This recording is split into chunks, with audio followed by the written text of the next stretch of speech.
Сотрудники госавтоинспекции продолжают специальные рейдовые мероприятия, направленные на выявление нетрезвых водителей. Аксузян Артур Владимирович, 1999 года рождения, житель города Сочи, управлял автомобилем в алкогольном опьянении.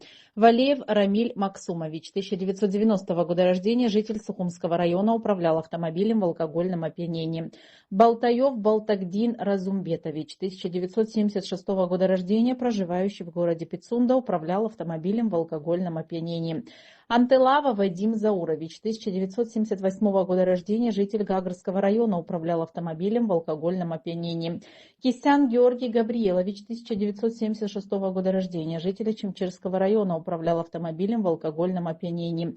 Хокерба Батал Бесланович, 1989 года рождения, проживающий в городе Учимчира, управлял автомобилем в алкогольном опьянении. Папаскири Роман Владимирович, 1982 года рождения, житель Глырыбского района, управлял автомобилем в алкогольном опьянении. Рахумов Бахчан Исулдашевич, 1988 года рождения, проживающий в городе Сухум, управлял автомобилем в алкогольном опьянении. Давлетвуратов Максат Даватируатович, 1999 года рождения, житель Глырыбского района, управлял автомобилем в алкогольном опьянении. Захаров Максим Владимирович, 1991 года рождения, проживающий в городе Гагра, управлял автомобилем в алкогольном опьянении.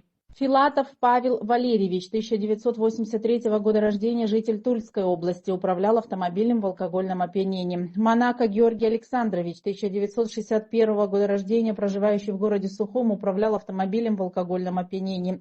Юдин Евгений Анатольевич, 1978 года рождения, житель Алтайского края, управлял автомобилем в алкогольном опьянении. Сангуля Ахра Дамурович, 1988 года рождения, проживающий в городе Сухум, управлял автомобилем в алкогольном опьянении.